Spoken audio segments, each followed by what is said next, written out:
Le Notre Père, mauvaise interprétation et vérité.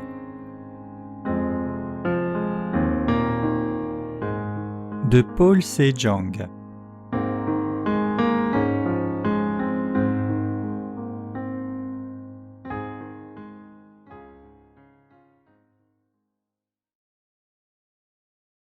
Qu'est-ce que l'évangile de l'eau et de l'esprit inscrit dans la Bible ?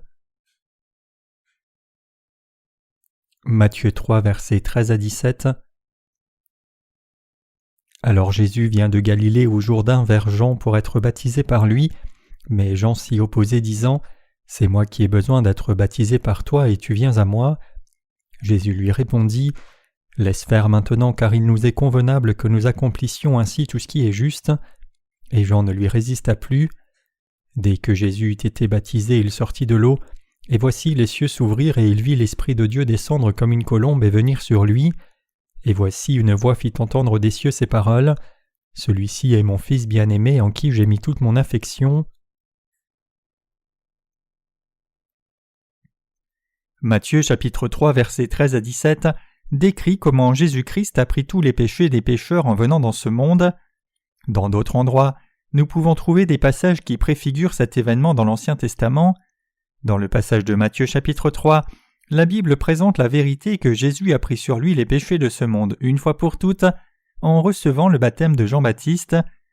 Après être venu dans ce monde, Jésus a-t-il reçu le baptême de Jean-Baptiste pour montrer son humilité ? Il est totalement faux que Jésus ait reçu le baptême de Jean-Baptiste pour exposer son humilité. Le baptême que Jésus a reçu de Jean-Baptiste était un processus par lequel il a pris les péchés du monde sur lui une fois pour toutes. Jésus a pris nos péchés sur lui, aussi bien que les péchés du reste du monde en recevant son baptême de Jean-Baptiste. Jésus a reçu son baptême pour prendre sur lui nos péchés à vous et moi, aussi bien que les péchés de tous les gens du monde.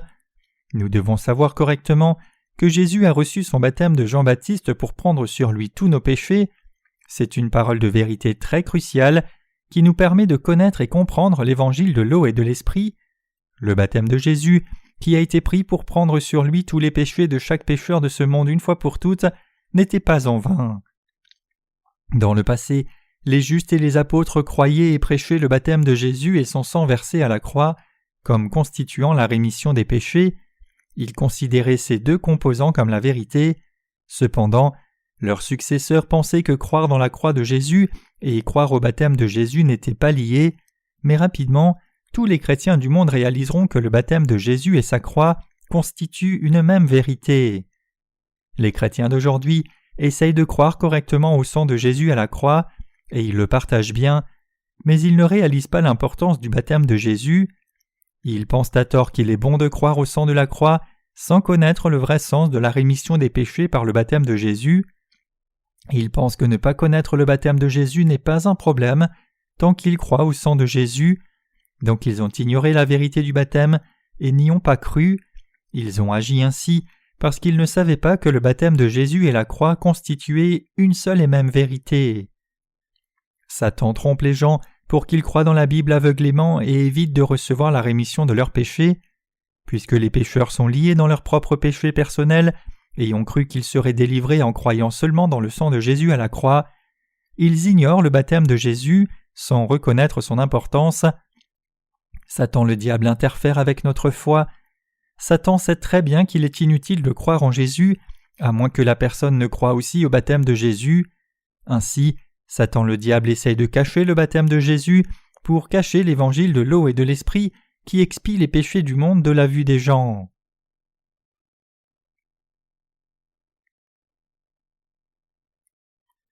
La première preuve que Jésus a pris les péchés de tous les pécheurs une fois pour toutes. La première preuve était le transfert de tous les péchés du monde sur Jésus en une fois, lorsque Jean-Baptiste a baptisé Jésus, ce qui accomplissait la justice de Dieu. Quand Jésus-Christ a reçu le baptême des mains de Jean-Baptiste, il a pris tous nos péchés sur lui-même. Matthieu 3, verset 15. Jésus lui répondit : « Laisse faire maintenant car il nous est convenable que nous accomplissions ainsi tout ce qui est juste. » Et Jean ne lui résista plus. Dès que Jésus eut été baptisé, il sortit de l'eau, et voici les cieux s'ouvrirent et il vit l'Esprit de Dieu descendre comme une colombe et venir sur lui. Matthieu 3, versets 15 à 16. L'œuvre que Jésus a accomplie après être venu dans ce monde était de recevoir le baptême de Jean-Baptiste pour prendre sur lui tous les péchés de l'humanité. À travers les paroles que Jésus a dites à Jean-Baptiste, juste avant de recevoir le baptême, nous pouvons trouver la preuve que Jésus allait prendre sur lui tous les péchés du monde, c'est-à-dire que Jésus a dit ainsi, en Matthieu 3, verset 15, pour qu'il accomplisse le transfert des péchés du monde sur lui-même. Ainsi, dans le grec, inclut la notion de progression et il signifie, juste de cette façon, le plus approprié, ou il n'y a pas d'autre moyen que cela, et toute justice en grec signifie l'état le plus juste qui n'a pas de défaut du tout. Nous devons savoir comment toute la justice de Dieu a été accomplie. C'est seulement quand Jésus a reçu son baptême de Jean-Baptiste qu'ainsi il a pu prendre tous les péchés du monde sur lui-même. Ainsi, ce n'est qu'après que Jésus ait reçu le baptême qu'il pouvait mourir à la croix en versant son sang. Puisque toute la justice de Dieu ne pouvait être accomplie qu'alors, Jésus a reçu le baptême. Toute la justice de Dieu a été accomplie par le transfert de tous les péchés du monde sur Jésus par son baptême qu'il a reçu. Le baptême était la justice de Dieu, et Jésus a délivré l'humanité entière du jugement en effaçant complètement leurs péchés par le sang versé à la croix. C'est la droiture de Dieu. La justice de Dieu contient le salut juste de Dieu. Jésus est venu dans ce monde et a reçu son baptême de Jean-Baptiste. Pour ceux qui croient cela, il ne peut pas y avoir de péché. Il n'y avait pas d'autre moyen par lequel le salut juste de Dieu pouvait s'accomplir, autrement que dans la mort de Jésus à la croix, après être venu dans ce monde pour recevoir le baptême de Jean-Baptiste. C'était le seul moyen d'expier les péchés de ce monde. Jésus a expié justement les péchés de nos cœurs, tout comme les péchés de ce monde par son baptême et le sang. Ainsi, Jésus a complètement expié les péchés de toute l'humanité par sa crucifixion à la croix, tout comme le baptême qu'il a reçu de Jean-Baptiste, par lequel Jésus a pris sur lui les péchés de ce monde une fois pour toutes. Ainsi, Dieu a accompli toute sa justice, c'est devenu la droiture de Dieu, c'est l'amour de Dieu. La raison et le but pour lequel Jésus a reçu le baptême contient notre salut. Le but dans lequel Jésus a reçu le baptême au Jourdain était de prendre sur lui les péchés du monde. Croyez-vous cela? Alors qu'en est-il de nos péchés personnels?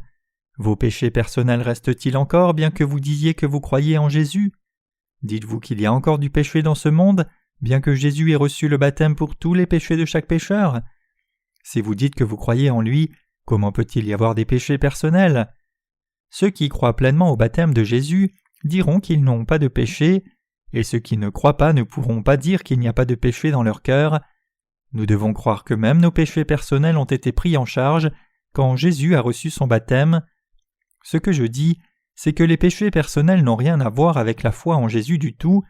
Il ne peut pas rester de péché dans votre cœur si vous croyez en Jésus en connaissant le sens correct du baptême qu'il a reçu. Nous avons le salut complet si nous croyons dans nos cœurs que Jésus a accompli l'œuvre juste de prendre nos péchés par son baptême. Obtenons donc notre salut de tous nos péchés personnels en croyant dans cette vérité.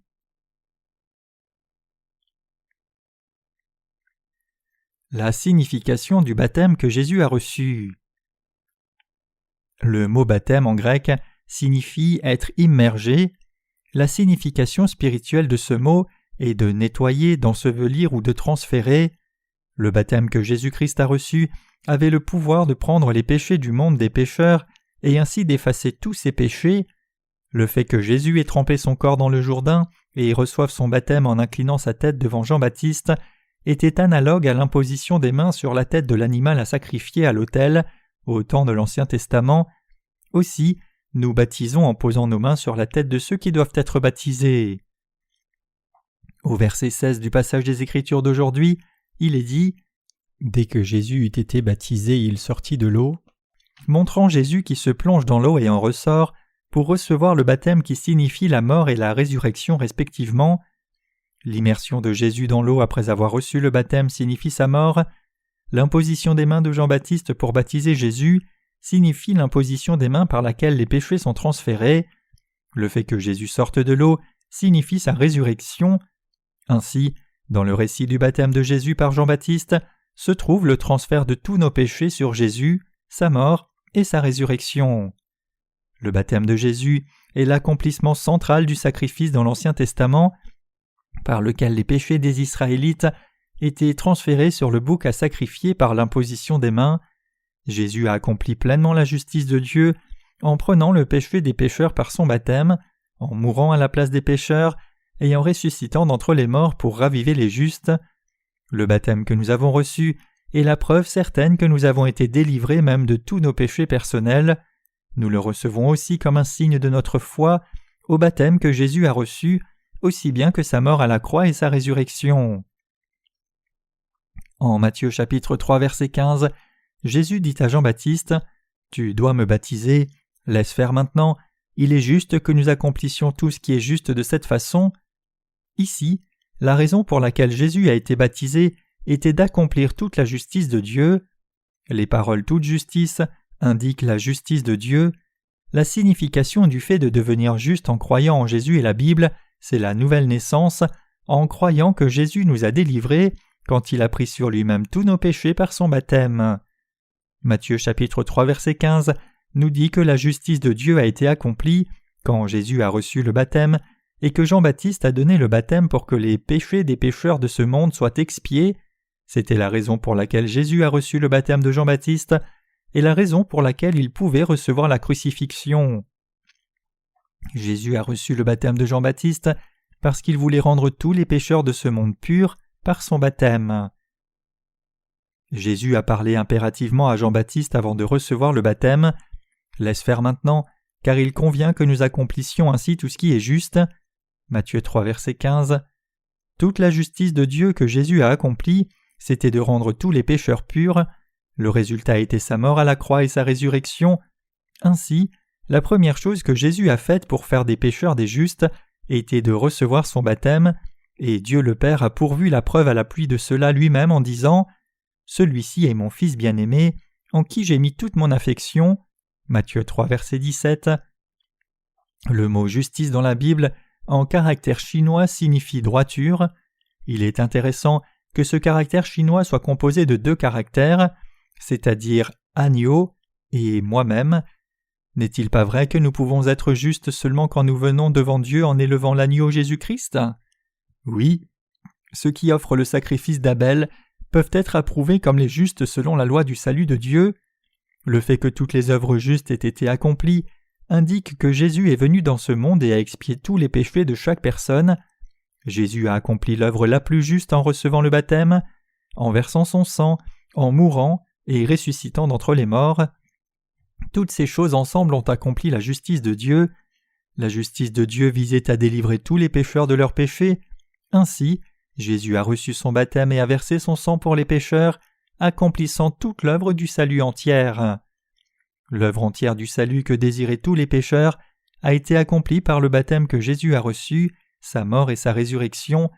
Jésus est venu dans ce monde et a reçu le baptême de Jean-Baptiste pour expier tous les péchés de chaque pécheur. Il était juste que Jésus reçoive le baptême et accomplisse toute justice. Puisque Jésus a reçu le baptême, tous les péchés ont été enlevés et transférés sur le propre corps de Jésus-Christ. Il convient que nous accomplissions toute justice en faisant cela. En recevant le baptême de Jean-Baptiste, tous les péchés de chaque pécheur seront transférés sur moi. Je vous ai complètement délivrés, vous tous qui commettez des péchés personnels chaque jour, en prenant tous les péchés de chaque pécheur dans ce monde par l'imposition des mains de Jean-Baptiste. C'est pour cela que je suis venu. Il était juste que je reçoive le baptême de Jean-Baptiste. C'était mon œuvre juste de salut pour vous, donc vous devez croire dans ma justice. Le moyen par lequel Jésus nous a délivrés des péchés du monde était la vérité du baptême, du sang versé à la croix et de la résurrection. Il nous a donné cette vérité et a donné le salut, la vie éternelle, et la bénédiction de devenir les propres enfants de Dieu à ceux qui croient dans cette vérité. Ceux qui reçoivent leur salut en croyant cela ont obtenu leur salut de la seule façon correcte. Chers croyants, y a-t-il quelqu'un qui ne soit pas content de la grâce du salut, du fait que Jésus soit venu expier tous les péchés de chaque pécheur ? Je suis certain qu'il n'y a personne comme cela. Personne ne peut objecter au fait que Jésus soit venu expier tous les péchés de chaque pécheur. Aussi, personne ne peut trouver faux le fait que Jésus nous ait délivrés de nos péchés en prenant les péchés du monde par le baptême qu'il a reçu pour le salut de chaque pécheur, en mourant crucifié à la croix et en ressuscitant d'entre les morts. Y a-t-il quelqu'un qui s'oppose à ces faits? Si c'est le cas, il s'oppose à Dieu. Qu'un pécheur soit délivré ou non dépend du fait que cette personne croit au baptême de Jésus et au sang de la croix. Notre salut est déterminé par notre foi. Les croyants deviennent saints et les non-croyants restent des pécheurs par leurs péchés personnels. Donc la destination de chacun, que ce soit le ciel ou l'enfer, est déterminée seulement par sa propre foi. Il n'y a pas d'autre moyen pour un pécheur de recevoir son salut en dehors de la foi dans l'évangile de Jésus, son baptême et le sang. Cependant, il y a des proclamations adverses de pécheurs sur la façon dont Jésus-Christ a expié les péchés des pécheurs. Certains disent que seul le sang de Jésus est le moyen du salut. D'autres disent qu'ils recevront le salut en croyant seulement en lui n'importe comment. Mais Jésus a dit qu'il a reçu le baptême pour expier les péchés des pécheurs et nous délivrer. Aussi, c'était la méthode la plus appropriée pour expier tous les péchés de chaque pécheur, par laquelle la justice de Dieu est accomplie. Jésus a reçu son baptême de Jean-Baptiste, est mort crucifié à la croix et est ressuscité d'entre les morts dans le but de délivrer les pécheurs de tous leurs péchés, y inclut les péchés personnels. Pour expier unilatéralement les péchés des pécheurs, Jésus a reçu son baptême de Jean-Baptiste pour devenir leur sauveur. Il a pris la punition de la crucifixion, réservée aux criminels les plus détestables, et il est apparu à ses disciples après sa résurrection d'entre les morts. Ainsi, les pécheurs deviennent justes en croyant au baptême de Jésus. Ils deviennent aussi les propres enfants de Dieu, libres du jugement de Dieu, en croyant dans le sang que Jésus a versé à la croix. Jésus a témoigné lui-même qu'il convenait d'accomplir toute la justice en agissant ainsi. Pour qu'un pécheur reçoive la rémission des péchés, il est convenable de croire au baptême de Jésus-Christ, sa mort à la croix et la résurrection. Certaines personnes mettent même en question la validité de la propre action de Jésus, demandant pourquoi Jésus a reçu le baptême de Jean-Baptiste en premier lieu. Avez-vous quelque chose contre le fait que Dieu ait créé l'univers et tout ce qu'il contient? Vous ne croiriez pas combien de pécheurs s'opposent au fait que Dieu ait créé le ciel et la terre. Ils insistent sur la théorie de l'évolution, selon laquelle l'univers a existé naturellement et non par l'intervention divine. La fleur d'une citrouille devient-elle une rose avec le temps? Si l'univers est venu à l'existence naturellement comme insistent les évolutionnistes, la fleur d'une citrouille pourrait effectivement devenir une rose un jour. Cependant, une fleur de citrouille a été créée comme fleur de citrouille quand Dieu a dit qu'il en soit ainsi. Aussi, la fleur d'une citrouille ne peut jamais devenir une rose même si le temps passe. Une espèce ou un organisme peut s'adapter à son environnement et muter en une forme nouvelle, mais une espèce ne devient jamais une espèce entièrement différente de ce en quoi Dieu l'a créée.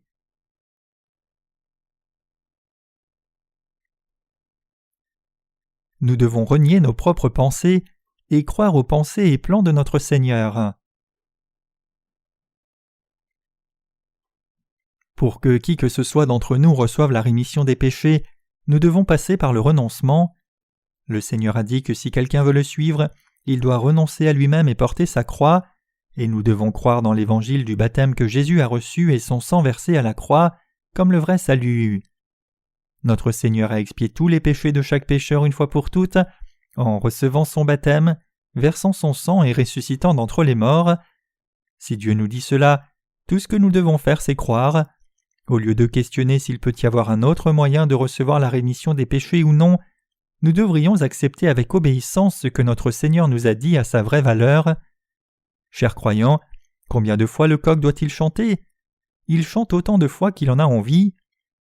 Même Dieu le Père a permis à Jésus de recevoir son baptême et verser son sang à la croix pour délivrer les pécheurs de leurs péchés. Alors qui peut discuter avec le fait que Jésus ait pris les péchés par le baptême et non d'autres moyens? Quiconque renie cette vérité ou rejette l'une des missions de Jésus dans son baptême et la croix ne peut pas devenir un enfant de Dieu. Au lieu de cela, il reste pécheur. Le péché de cette personne est l'incrédulité et le rejet de l'amour de Dieu et sa justice. Ainsi, ceux qui ont leur péché personnel restant dans leur cœur recevront le jugement qui est le salaire de leur péché. Qu'arrivera-t-il à un pécheur s'il refuse de croire dans l'évangile de Dieu? De qui est-ce la faute si une personne reçoit le jugement pour avoir rejeté le baptême de Jésus et le sang par lequel les péchés de tout pécheur ont été expiés juste parce qu'il ne l'aimait pas? N'est-ce pas la faute de l'incrédule? Jésus n'aurait rien fait de mal. C'est parce que Jésus a pris tous nos péchés sur lui en recevant le baptême de Jean-Baptiste. Allez-vous croire dans la justice de Dieu? Ou continuerez-vous d'insister sur le fait qu'il est juste que quelqu'un ait encore ses péchés personnels même après avoir cru en Jésus? Essayez-vous de rejeter l'évangile de l'eau et de l'esprit? J'espère que vous êtes délivrés de vos péchés en acceptant cette vérité dans vos cœurs et devenez un outil juste de Dieu et ses ouvriers. Un pécheur devient juste en croyant dans la vérité, c'est-à-dire en croyant dans l'évangile du baptême et du sang donné par Jésus. C'est le moyen établi par Dieu pour délivrer tous les pécheurs de tous leurs péchés. Allez-vous croire dans l'amour de Dieu maintenant? Comme personne juste qui a reçu la rémission des péchés avant vous, je vous exhorte à croire dans l'évangile de l'eau et de l'esprit et à devenir juste. Pourquoi seriez-vous borné sur la question de choisir l'enfer ou le ciel? Croyez et allez au ciel. Croyez dans l'évangile de l'eau et de l'esprit. Alors le salut de Dieu descendra sur vous et vous serez accompli dans votre cœur en croyant. Cherchez l'évangile de l'eau et de l'esprit, vous rencontrerez la vérité de l'eau et de l'esprit. Frappez aux portes du ciel, les portes du ciel s'ouvriront à vous, alors que vous découvrez la justice de Dieu cachée dans l'évangile de l'eau et de l'esprit. Si vous croyez dans l'évangile de l'eau et de l'esprit, par lequel Jésus a délivré les pécheurs, vous recevrez la rémission des péchés tout comme le don du Saint-Esprit, vous deviendrez juste par la foi, vous entrerez au royaume des cieux par la foi, vous deviendrez les propres enfants de Dieu par la foi. Être approuvé par Dieu pour votre foi dépend seulement de la détermination de votre cœur. Je vous dirai une fois encore la signification du baptême, car vous pouvez encore douter de l'authenticité de l'évangile de l'eau et de l'esprit. Le baptême de Jésus implique le fait que les péchés du monde ont été transférés. Comme cela se faisait par l'imposition des mains dans l'Ancien Testament, Jean-Baptiste devait poser ses mains sur la tête de Jésus quand il l'a baptisé. Cependant, à la différence du sacrifice quotidien dans l'Ancien Testament, par lequel une journée de péché était transférée sur l'animal par le sacrificateur, les péchés éternels ont été transférés une fois pour toutes sur Jésus quand il a été baptisé. Notre Seigneur a expié les péchés de pécheurs de la façon la plus appropriée par le baptême de Jean-Baptiste. Au temps de l'Ancien Testament, le sacrificateur faisait des offrandes au quotidien. Aussi, le péché ne serait pas terminé peu importe combien de fois les sacrificateurs faisaient l'offrande annuelle au jour de l'expiation. Par conséquent, quand le souverain sacrificateur mourait, son fils prenait la responsabilité de souverain sacrificateur suivant, et ainsi de suite.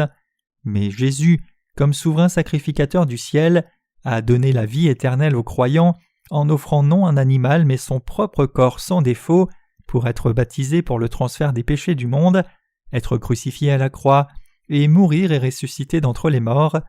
Notre Seigneur, non par le sang d'un bouc mais par son propre corps, a purifié tous les croyants de leurs péchés une fois pour toutes en recevant son baptême et versant son sang. Ce salut vaut pour l'éternité.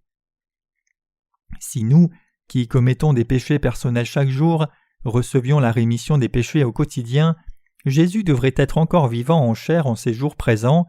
Cependant, Jésus a soumis son corps à Jean-Baptiste pour la délivrance des pécheurs. Tous les péchés de ce monde ont été transférés sur Jésus par le baptême, et il a rendu les croyants purs une fois pour toutes en versant son sang à la croix. Notre Seigneur nous a délivrés, nous pécheurs, de nos péchés par l'évangile du baptême et du sang de la croix.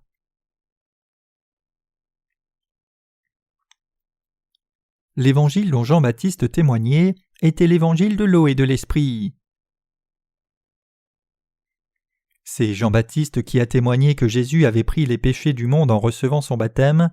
Jean-Baptiste, qui a donné personnellement le baptême à Jésus, a transféré les péchés de ce monde sur Jésus. Aussi, Jésus a porté les péchés de ce monde. Témoignant de cette vérité, en Jean chapitre 1 verset 29, il dit « Voici l'agneau de Dieu qui ôte le péché du monde ». Avant de recevoir le baptême de Jean-Baptiste, Jésus ne portait pas les péchés du monde sur lui. Les péchés de ce monde ont été transférés sur Jésus quand il a reçu le baptême de Jean-Baptiste. Ainsi, Jésus est devenu l'agneau de Dieu. Jean-Baptiste a pu témoigner au sujet de Jésus parce qu'il avait été baptisé par lui. Jean-Baptiste pouvait témoigner de Jésus en disant « Voici l'agneau de Dieu qui ôte le péché du monde ». En Jean chapitre 1 verset 29, il est dit « Le jour suivant, Jean vit Jésus venir vers lui et dit « Voici l'agneau de Dieu qui ôte le péché du monde ». Chers croyants, Jésus a reçu le témoignage en tant qu'agneau de Dieu. Ce passage nous dit que Jésus était le sacrifice pour le péché des pécheurs dans l'Ancien et le Nouveau Testament. Jésus était l'offrande du sacrifice à la place des pécheurs, parce qu'il a pris tous les péchés de ce monde sur lui une fois pour toutes, en recevant le baptême. Puisque Jean-Baptiste a baptisé Jésus, de cette façon, tous les péchés du monde ont été transférés sur lui. Le disciple de Jésus, Jean, pouvait aussi témoigner que Jésus était l'agneau de Dieu qui prenait le péché du monde.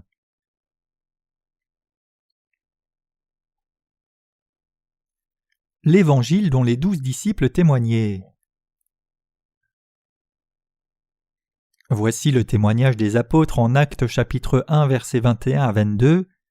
Pierre l'apôtre dit « Il faut donc que parmi ceux qui nous ont accompagnés tout le temps que le Seigneur Jésus a vécu avec nous, depuis le baptême de Jean jusqu'au jour où il a été levé du milieu de nous, il y en ait un qui nous soit associé comme témoin de sa résurrection. » Il devait choisir un nouvel apôtre à la place de Judas Iscariote, qui allait témoigner du fait que Jésus-Christ était devenu le Sauveur pour tous les pécheurs. Il y avait des conditions pour qu'un disciple soit sélectionné comme l'un des apôtres. Le nouvel apôtre devait être une personne juste qui avait accompagné Jésus et connaissait la raison pour laquelle Jésus avait reçu le baptême d'eau de Jean-Baptiste et la raison pour laquelle Jésus était mort crucifié à la croix. Le nouvel apôtre devait être quelqu'un qui croyait dans la rémission des péchés correctement, que Jésus avait enlevé les péchés des pécheurs par son baptême et les avait expiés par son sang versé à la croix. Les apôtres ont clairement diffusé la vérité du baptême de Jésus et de la croix. Tous les apôtres ont partagé l'évangile de l'eau et de l'esprit, qui avait pour origine le baptême que Jean-Baptiste donnait, c'est-à-dire que Jésus a reçu le baptême de Jean-Baptiste pour devenir le sauveur de tous les pécheurs. Les disciples de Jésus savaient cela, ayant témoigné clairement. Les apôtres croyaient qu'il était juste de délivrer les pécheurs de ce monde de leurs péchés, en partageant le baptême, la mort et la résurrection de Jésus. L'évangile dont l'apôtre Paul témoignait. Regardons au passage des Écritures en Romains chapitre 6 versets 3 à 5. « Ignorez-vous que nous tous qui avons été baptisés en Jésus-Christ, c'est en sa mort que nous avons été baptisés ? Nous avons donc été ensevelis avec lui par le baptême en sa mort, afin que comme Christ est ressuscité des morts par la gloire du Père, de même nous aussi nous marchions en nouveauté de vie.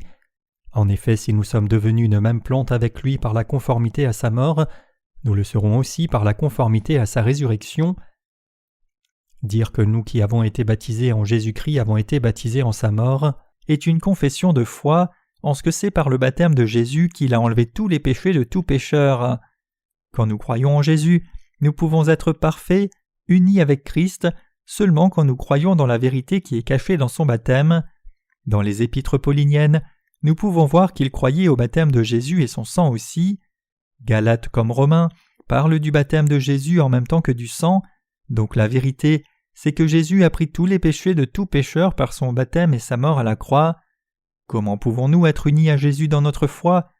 Nous pouvons être unis par notre foi au baptême de Jésus dans l'eau et la croix. Un pécheur devient juste par la foi qui l'unit avec Christ. Le fait que nous devenions ouvriers justes de Dieu est aussi possible par notre foi qui nous unit à Christ dans son baptême et la mort. La foi qui nous permet d'entrer dans le royaume des cieux est celle qui croit que Jésus a pris les péchés des pécheurs par son baptême et a reçu le jugement de ses péchés à la croix. C'est seulement si nous croyons ceci que nous pouvons être unis à Jésus. Seuls ceux qui sont unis à Jésus peuvent entrer dans le royaume des cieux. Ainsi, ceux qui croient aux œuvres de salut de Jésus par le baptême et le sang entrent dans le royaume des cieux unis avec Christ par la foi. Les péchés que nous commettons de notre naissance à la mort dans ce monde sont inclus dans les péchés du monde, mais notre Sauveur a pris tous les péchés du monde par son baptême.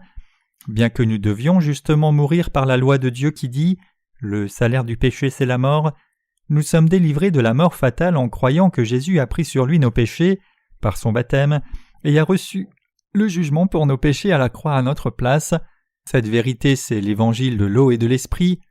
Jésus a soumis sa propre vie et a reçu le baptême et versé le sang qui est la vie à notre place quand nous étions ceux qui devions périr à cause de nos péchés. Jésus a sacrifié son propre corps pour prendre tous nos péchés et payer le prix de nos péchés en versant son propre sang.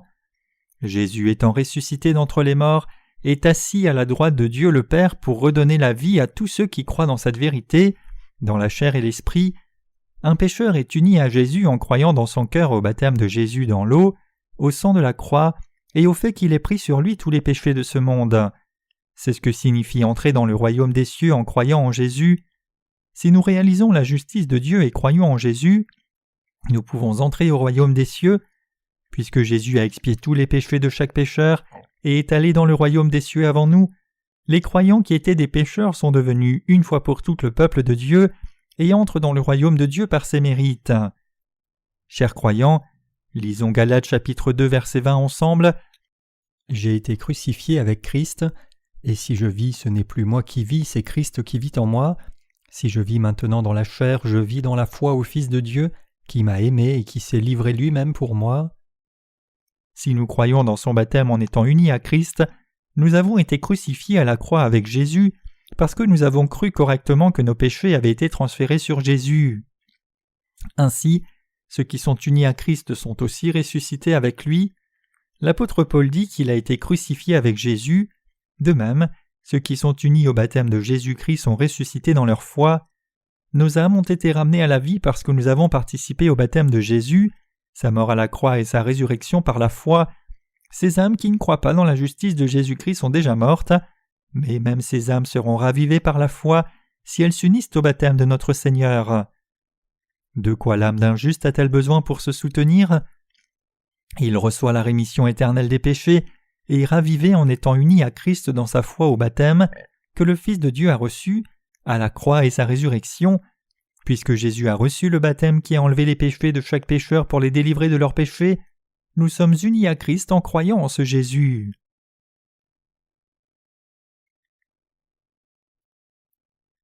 Comment nous avons été transformés de pécheurs en justes ?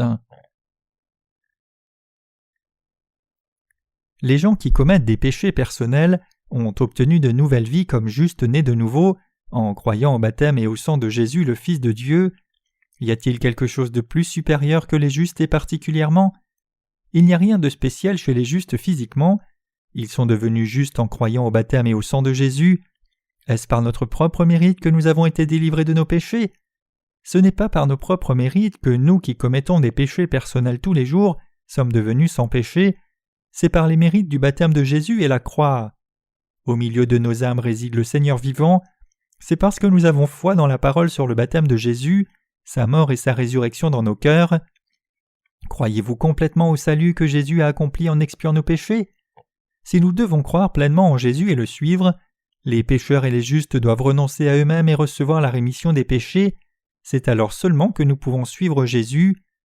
Quiconque veut suivre le Seigneur doit renoncer à son propre égoïsme personnel.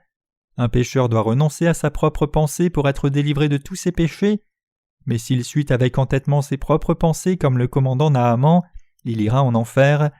Il y a beaucoup de pécheurs qui sont allés en enfer parce qu'ils étaient incapables de recevoir la rémission de leurs péchés en ne renonçant pas à leurs propres pensées. Le commandant Naaman est allé vers le serviteur de Dieu pour être guéri de sa lèpre. Dans cet événement, Élisée, le serviteur de Dieu, lui a dit d'aller et de se purifier dans le Jourdain 7 fois.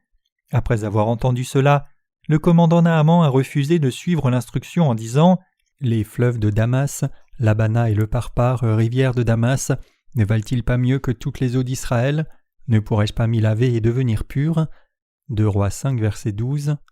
Mais après avoir entendu les paroles d'exhortation, il a renoncé à ses propres pensées et s'est rendu au Jourdain et s'est lavé 7 fois.